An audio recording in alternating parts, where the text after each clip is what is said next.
Have you ever thought tech is listening to your thoughts? Well, that's exactly what I'm here at Startup Mind Portal to have done. They've created a new technology that can read your mind and send it to ChatGPT so you can have a conversation without having to type or speak. Wish me luck.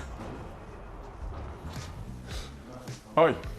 Hi Ryan, good to see you. Hi, good to see you. So tell me a little bit about Mind Portal. What is it? How did the idea come about? Mind Portal is a human AI interaction company, and it was founded after a year of me taking psychedelic substances. Okay. During those abstract thinking sessions, a lot of visions came out. So during those sessions, what I set as kind of the thinking goal of those sessions is the future of humanity, how to make an impact, etc. But really the premise of Mind Portal is we want to explore the nature of human AI interaction.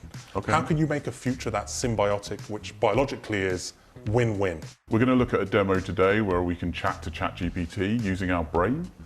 Yes, so this is the world's first demonstration, like never before has this been done. Can you bridge the gap between the human and their thoughts, which is the most intimate form of communication, what you think, what you feel, and an AI agent that can understand and respond to those thoughts? All right, should we try it?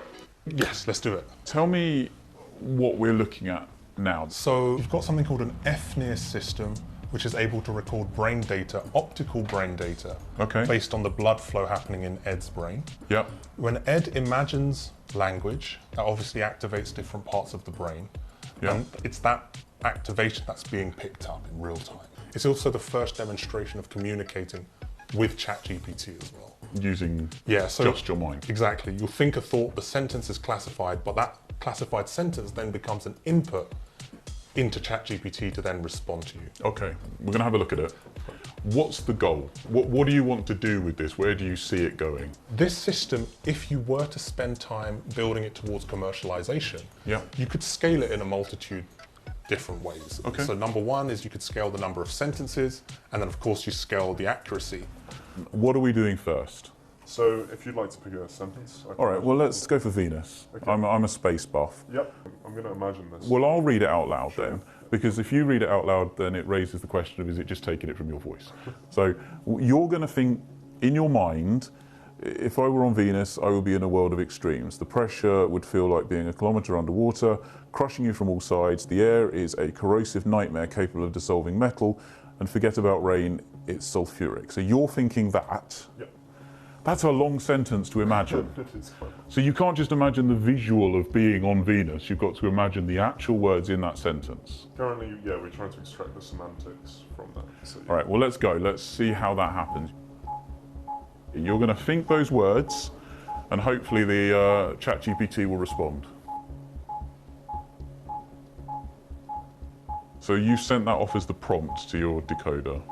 So now the decoder basically is taking the brain data and trying to identify which of the sentences he was thinking. Okay. And then that's over there is outputting the sentence. So we have not had. So you got it wrong.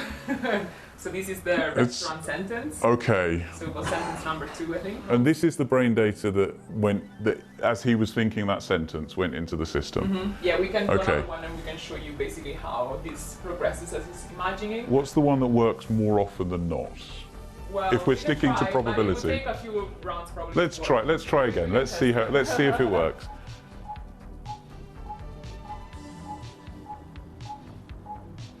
And right, okay. So this time he's had a chat with Mum on the phone, but it is showing that you can have this conversation. It's just a case of scale. Correct. So with enough data, with a larger model, we hypothesize, as we've seen in AI or with any breakthroughs in their infancy, the accuracy would improve. And then you'd start to increasingly have the conversation you want without the incorrect inputs. In essence, what's happening each time, there's an incorrect input and then there's correct ones. And correct ones are happening enough times for us to know this works. Okay. Scaling data and scaling the model is, let's get it to work more and more times with reduced error, in essence. Should we try it one more time? At least we've seen them all now. Now, it should be stressed, this is very early stage. We're looking at a sort of research preview of a technology that, with enough scale, will improve potentially exponentially. Where do we go? Am I going to be able to go into a supermarket and look at a product and say, in my head, to my AI, can I eat this? And have the AI pick up my thoughts and respond. Can we get to that point? Yeah, I think we can. And the reason being is we've seen this again and again in AI. As you increase the amount of data, as you increase the model size, you get better performance. So the time constraint, honestly, there is how many people, and financial constraint is around how many people can you collect brain data from? Because unlike going online or using written sources, which are easier sources of data to acquire, this is a bit more of a tricky in the current paradigm. I've done some back of the napkin calculations just for fun, and it's not as expensive as you might think. And it doesn't take as long as you might think. I think for under $15 million, which is in the venture capital world or in the world, this is not change. Yeah, exactly.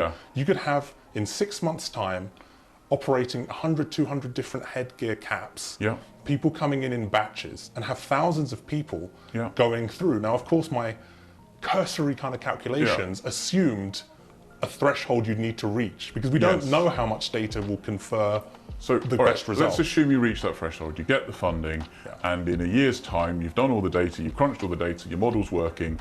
I can go out and buy a baseball cap and talk to my AI without having to speak out loud.